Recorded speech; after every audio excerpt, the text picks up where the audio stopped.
Israelita na pinamumunuan ni Moises sa Shittim. Dito ay nagkitagsali kami sa mga lugaring Moabita at sila ay na-influence na sinumpa si Diyos ang Sibaan. Dito ay sinagalit ng Diyos at pinagangkat ng salot ang mga Israelita at umabot sa 24,000 ang nangahan sa isang araw. Nang mamatay si Moises ay sumunod na pinamumunuan ni Joshua ang mga Israelita. Inutusan silang mapunta sa Kanaan at ipuli ng mga tao doon dahil ang mga tao doon ay sumasamba sa ibang mga Diyos-Diyosan. Paano naman natin masasabi na ang mga tao sa Kanaan ay sumasamba sa mga Diyos-Diyosan? Nakasaad sa Salmo chapter 106 verses 35 to 39 ang ganito. Hindi pinatay ng mga taga-Israel ang mga taga-Kanaan at taliwas na utos ng Panginoon sa halip. Nagsasama pa sila sa kanila at sumunod sa kanilang mga kaugalian. Sinagpalin nila ang kanilang mga Diyos-Diyosa at ito ang nagtulak sa kanila sa kapahamakan. Inihandog nila ang kanilang mga anak sa mga demonyo ng mga Diyos-Diyosa ng Kanaan. Dahil sa pagpatay nila sa walang pangayamarin nilang mga anak, dinuwisan nila ang lupain ng Kanaan, pati ang kanilang mga sarili. Sa panahon ng pamumuno ni Joshua ay walang gaanong nabanggit tungkol sa mga Israelitang matitigas ang kanilang ulo at sumuway sa mga utos ng Diyos. Dahil karamihan sa henerasyon ni Joshua ay sila yung mga batang Israelita noong ang mga Israelita ay naglalakbay sa ilang sa loob ng 40 taon.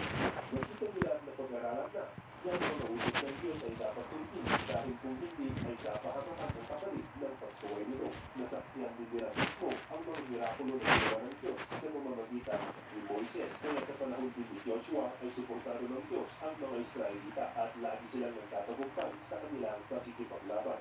Sa henerasyon din ito, ang Kanaan ay tagumpay na nasa sa kamay sa mga Israelita. Sa ating pagbabasa sa libro ni Joshua ay wala akong napansin na pinagpit na sa kanilang henerasyon ay may mga Israelitang sumamba sa mga idolo o mga Diyos-Diyosan. Ang tanging hindi lang nila nagawa ay ang patayin at libulin ang lahat ng mga taga-Kanaan. Kung sakaling mayroon man kayong alam na Israelitang sumamba sa idolo noong kapanahunan ni Joshua na anak nila ay pati-comment na lang po sa baba. Pagkatapos namatay ni Joshua ay sumunod na nga ang mga hukom na namuno sa mga Israelita.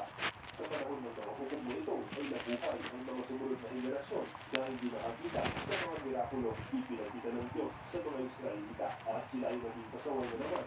Kumito sila sa paglilingkod sa Diyos. Nakasaad sa Tutok Judges chapter 3 verse 10 to 15 ang ganito. Nang mamatay ang mga tao sa henerasyon yun at having all this performed in their deathly favorites. One month later. This is the one that went from me. This is the only thing that Ang sumunod na saling lahi ay hindi nakikilala ang Panginoon. Maging ang nawa ginawa niya para sa Israel. Gumawa ng kasamaan ng mga Israelita sa paningin ng Panginoon at naglingkod sa mga imahen ni Baal. Itinakwil nila ang Panginoon, ang Diyos ng kanilang mga ninuno na siyang naglabas sa kanila sa Egipto. Sinunod nila at sinamba ang iba't ibang Diyos ng mga tao sa paligid nila. Nagalit ang Panginoon dahil itinakwil siya ng mga ito at naglingkod kay Baal at kay Ashtoreth. Dahil sa galit ng Panginoon sa Israel, pinabayaan niyang nasubig sila ng mga tulisan para samsamin ang kanilang mga ari-arian. Pinabayaan din sila ng Panginoon na matalo ng mga kaaway nila sa paligid at hindi na nila kakayanang ipagtanggol ang kanilang sarili. Kapag nagsipaglaban sila, pinapatalo sila ng Panginoon tulad ng sinabi niya, kaya labis silang nahirapan. Hindi lang ito isang beses na nangyari, kung bibilang